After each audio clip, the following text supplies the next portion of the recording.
Saudara-saudara kaum muslimin yang berbahagia, ini merupakan analisa sosial bahwa pada suatu saat nanti akan terjadi di tengah-tengah umat di mana kita dihantam dan diserbu dari segala macam penjuru. Akidah didangkalkan, peradaban dan kebudayaan dirusak, makanan dan minuman diracuni, pakaian ditelanjangi dan lain sebagainya, sampai kita melepaskan nilai Islam yang kita cintai ini. Kondisi sosial ini satu saat akan datang kepada kita. Demikian analisa dan peringatan dari Rasulullah sallallahu alaihi wasallam. Marilah sekarang kita melihat, adalah benar bahwa di zaman sekarang kita insya Allah tidak akan mengalami perang Badar sehebat yang pernah dialami oleh Rasul dan para sahabatnya. Tetapi sesungguhnya perang yang kita hadapi di zaman sekarang ini tidak kalah hebatnya dengan perang Badar, tidak kurang dahsyatnya dengan perang Uhud, tidak kurang ngerinya dari perang Khandaq. Hanya saja yang kita hadapi sekarang ini bukan ujung pedang, bukan ujung tombak, bukan ujung panah. Yang kita hadapi sekarang ini adalah perang akidah, perang ideologi, perang mempertahankan keyakinan. Yang kalau kita kalah sekarang, kita memang masih beragama, tetapi anak kita, cucu kita, generasi yang akan hidup 5, 10, 20, 30 tahun yang akan datang, wallahu a'lam bissawab.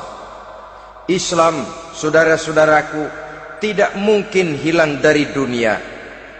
Tetapi tidak mustahil Islam gulung tikar dari desa kita.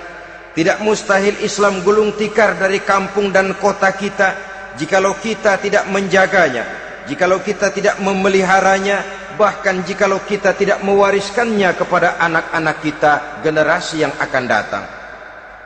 Marilah kita mengingat sejenak bagaimana Islam di Spanyol yang pernah jaya, pernah mewarnai daratan Eropa, dan yang sekarang hanya sekedar tinggal ceritanya saja.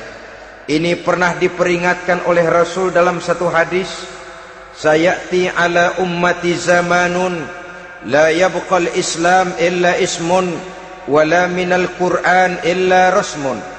Akan datang satu masa di tengah umatku di mana pada masa itu Islam ada tapi hanya tinggal sekedar namanya saja, dan Quran pun ada tapi cuma sekedar tinggal tulisannya saja.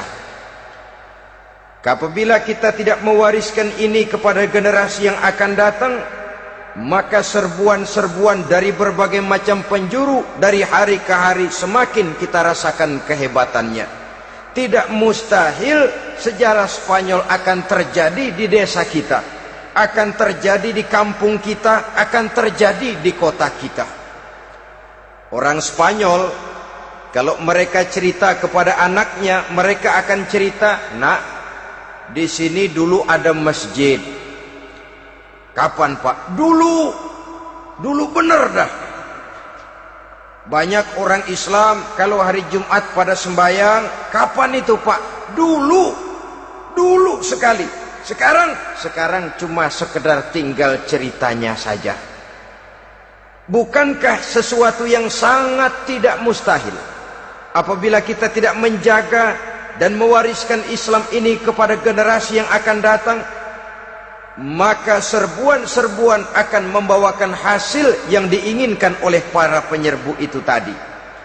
Kita sudah menjadi umat yang mayoritas, tetapi umat yang mayoritas ini menurut Rasul dikepung sedemikian rupa, akidahnya didangkalkan, peradaban dan kebudayaannya ditekan sedemikian rupa, kehidupan sosialnya dibuat individualis, kemudian dari segi pergaulan, pakaian, makanan, minuman dan sebagainya diracuni, sampai dia tidak lagi berpegang teguh kepada agamanya.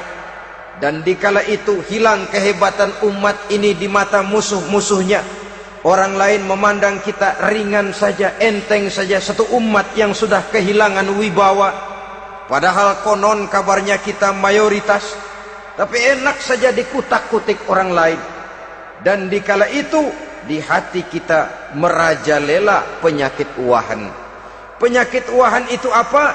Pertama, hubbud dunia, terlalu cinta kepada dunia.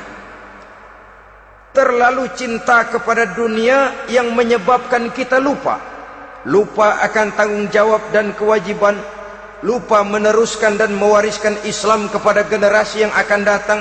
Kita berlomba hanya untuk mengejar dunia dan seluruh isinya. Baik dia bernama material, baik dia bernama seksual, baik dia bernama pangkat, jabatan dan kedudukan, berlomba-lomba kita di dalamnya. Sampai tercampaklah penyakit hubbud dunia di dalam hati ini. Berurat dan berakar dunia itu, sulit dan berat kita berpisah daripadanya. Akibatnya kemauan untuk berbuat demi dan atas nama agama sangat sulit terwujud di dalam kehidupan ini. Yang kedua, karahiyatul maut, terlalu takut kepada mati. Baik mati ajal, mati dalam artian yang sebenarnya, baik mati usahanya, baik mati karirnya, baik mati pangkat dan jabatannya. Sehingga dengan demikian akibatnya jatuhlah kita menjadi umat yang kehilangan wibawa di mata orang lain. Saudara-saudara kaum muslimin rahimakumullah, saya katakan tadi, perang yang kita hadapi di zaman sekarang adalah perang akidah. Perang menghadapi peradaban dan kebudayaan yang menghancurkan moral daripada anak-anak kita. Perang menghadapi banjirnya maksiat dan munkarat. Yang di tengah-tengah itu, di samping berkewajiban menjaga diri dan keluarga, kita pun juga berkewajiban menjaga anak-anak kita, generasi yang akan datang. Mengarahkan dan mendidik mereka sesuai dengan yang dikehendaki oleh Allah Subhanahu wa ta'ala.